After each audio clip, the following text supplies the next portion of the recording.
একটি ছেলে ছিল অনাথ। ছোটবেলায় এক মহিলা তাকে তুলে নিয়ে এসে তাকে তার জায়গায় মানুষ করেছে।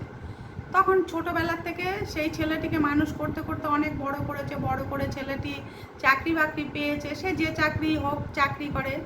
চাকরি করার পরে তারপরে তার ছেলেটি মানে ওখানে থাকতে থাকতে চাকরি করতে করতে একটি মেয়েকে ভালোবাসে। তখন বাড়িতে বলে মাকে যে আমি বিয়ে করতে চাই, মানে যে পালন করেছে তাকে বলে যে আমি বিয়ে করতে চাই। কিন্তু মা বলে তুই যে বিয়ে করবি, তুই তো আমাদের সংসারের কথা সবই জানিস, তাহলে তুই যে বিয়ে করবি তোর বউ যদি সব জেনে যায় তখন কি হবে, তখন তো আমাদের রোজগার বন্ধ হয়ে যাবে। তখন ছেলে বললো তার জন্য কি আমি বিয়ে করব না, তুমি বলো।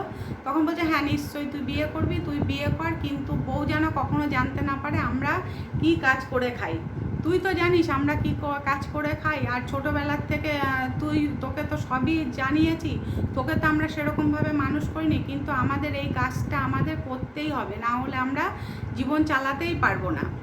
তখন ছেলে বললো ঠিক আছে মা, ও কখনো জানতে পারবে না যে তোমরা কি কাজ করো, আর তোমরা যে আমার নিজের মা নও, তোমরা যে আমার বোন, ওরা যে আমার বোন নয়, ও আমার ভাই নয়, এটা কখনো আমার বউ জানতে পারবে না। তাই যাই হোক অনুষ্ঠান করেই তার বিয়ে হয়। বিয়ে হওয়ার পরে সে যখন তার বউকে বাড়িতে নিয়ে আসে, বাড়িতে নিয়ে আসার পরে তার ননদ এবং তার দেওর ছিল, বলতো যে আমি একা একা এত কাজ করি, তোমার বোনদের বা তোমার মাকে বলতে পারো না একটু কাজ করার কথা, বা কাজের লোক রেখে দাও। তারা ভয়ে কোনো কাজের লোকও রাখতো না, যে কাজের লোকরা যদি জেনে যায় তাদের পেশাটা কি, তাহলে তো সারা পাড়ায় রটে যাবে যে তারা কি কাজ করে রোজগার করে।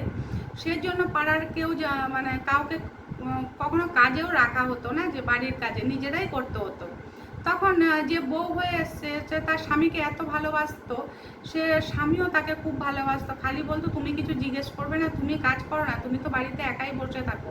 তো আমার বোনরা তো ছোট ছোট বোন, ওরা কি করে কাজ করবে, ভাইও ছোট, ভাইও পড়াশোনা করে, তুমি তো জানো আমার ভাই পড়াশোনা করে, মায়েরও বয়স হয়েছে, মাও পারে না করতে।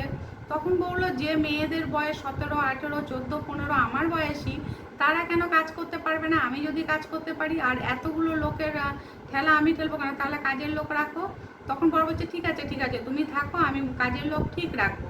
তো প্রত্যেক দিন রাত্রিবেলা বউকে করে কি ঘুম পাড়িয়ে রেখে বর কিছুক্ষণ শুয়ে থাকে, শুয়ে থেকে বউয়ের সঙ্গে একটু গল্প টল্প করে, গল্প টল্প করে তারপরে গিয়ে বউ যখন দেখে ঘুমিয়ে পড়েছে, তখন সে প্রত্যেক দিন রাতে উঠে যায়, বাইরে বেরিয়ে যায়। এবার বউ একদিনকে করেছে কি, যে বউয়ের কিছুতে ঘুম আসছে না, আর উঠে মানে সে দেখে যে বর তখনও ঘরে আসছে না। সে করেছে কি, বর ঘরে আসছে না দেখে বাইরে বেরিয়েছে। ও বাইরে বেরিয়ে দেখে সারা বাড়িতে প্রচুর আলো।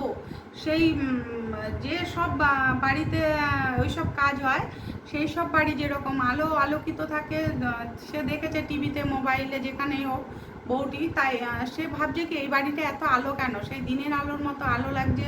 সে আস্তে আস্তে মানে অতগুলো ঘর, সে প্রত্যেকটা ঘর পার করে করে যখন একটি ঘরে গেছে, একটি ঘরে গিয়ে দেখে তার 3-4টি ননদ, যে ননদগুলো ছিল এবং শাশুড়ি সবাই সেজে গুজে বসে আছে।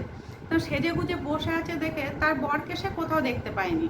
সে দেখতে পায়নি দেখে সে আবার তাদের ওরকম সাজা দেখে, আর মানে অনেক অনেক ছেলের আগমন দেখে, সেই মাতাল ছেলে বলো এমনি ভালো ছেলে বলো, সমস্ত ছেলেদের আগমন দেখে তার মনে তখন সন্দেহ হয় যে কেন এরকম ছেলেগুলো আমাদের বাড়িতে এসেছে, এটা কি ভদ্র বাড়ি না অন্য কোনো বাড়ি, রাত্রে তাহলে এখানে কি খেলা হয়। তখন সে লুকিয়ে লুকিয়ে সব দেখেছে, দেখার পরে সে রাত্রিবেলায় এসে ঘরে শুয়ে আছে। শোয়ার পরে যখন ভোর ভোর হয়েছে, তখন তার হাজব্যান্ড তার ঘরে এসছে। আসার পরে তখন বলছে কি গো তুমি আজকে ঘুমাওনি। তখন বলছে কি করে ঘুমাবো, তোমাদের বাড়িতে যা অবস্থা, এটা কি বাড়ি না অন্য কিছু। তখন বলছে ও তুমি দেখে ফেলেছো সব কিছু, ঠিক আছে তুমি যখন দেখে ফেলেছো তাহলে শোনো, আমি ছিলাম এক অনাথের ওখানে আমাকে রাস্তায় কুড়িয়ে পেয়ে এই মা আমাকে মানুষ করেছে। তাই মা বলেছিল কখনো কাউকে বলতে না, কেননা ওই রোজগারেই তা আমাদেরকে মানুষ করেছে এবং আমাদের সংসারও ওতেই চলে। তবে তোমার কোনো খরচা আমি কিন্তু তার মায়ের পয়সায় করি না। আমি তখন বউ খুব রেগে যায় এবং বললো তোমাদের যে পরিবার এরকম, তোমার পরিবার নেই, নিজের পরিবার নেই, তোমার নিজের মা ভাই বোন না, বাবা না, কেউ না, তাহলে তুমি কেন আগে আমাকে বলোনি। বলে আগে বললে কি তুমি আমাকে বিয়ে করতে, আমি যে তোমাকে বড্ড ভালোবাসি, তাই তোমাকে প্রতিদিন ঘুম পাড়িয়েই আমি উঠে যেতাম, যাতে তুমি বুঝতে না পারো যে বাইরে কি হচ্ছে না হচ্ছে, তুমি জানতে না পারো। তখন মা এসে বলল, দেখ বাবু, তুই তো অনেক দিন আমাদের সঙ্গে ছিলি, তোকে মানুষ করে দিয়েছি, বড় করে দিয়েছি, আর ওরও অধিকার আছে তোর সঙ্গে সুন্দর করে সংসার করার। তুই এখন থেকে বাইরে চলে যা, বাইরে গিয়ে তুই বউয়ের সঙ্গে সংসার কর, আর আমাদের পরিচয় কখনো বলিস না। আমাদের এটাই যখন বৃত্তি, এটাই আমাদের রোজগার, এটা আমাদের করে খেতেই হবে। তোরা কখনো বাইরে গিয়ে বলিস না যে আমাদের রোজগারটা কিসের থেকে আসে। তাই মেয়েদেরও কখনো ওর জন্য আমি বিয়ে দিতে পারি না, যে বিয়ে দিলে তো আমার রোজগারটা বন্ধ হয়ে যাবে। তখন মেয়েটি বউ বলল যে ঠিক আছে, আপনাকে যখন মা বলে রেখেছি, সম্মান দিয়েছি, ওকেও মানুষ করেছেন আপনি, তাই আজকের থেকে আমরা চলে যাচ্ছি, কিন্তু আপনাকে কখনো ভুলবো না এবং আপনার কথা সবসময় মনে রাখবো। তারপর তারা সেই বাড়ি থেকে চলে গেল, তাদের মতো সংসার শুরু করলো। এবং ছেলেটি বা মেয়েটি মাঝে মাঝে আসতো সেই ভদ্রমহিলার সঙ্গে দেখা করতে, যাকে ছেলেটি মা বলে ডেকেছিল, এসে তার সঙ্গে দেখা করে চলে যেত।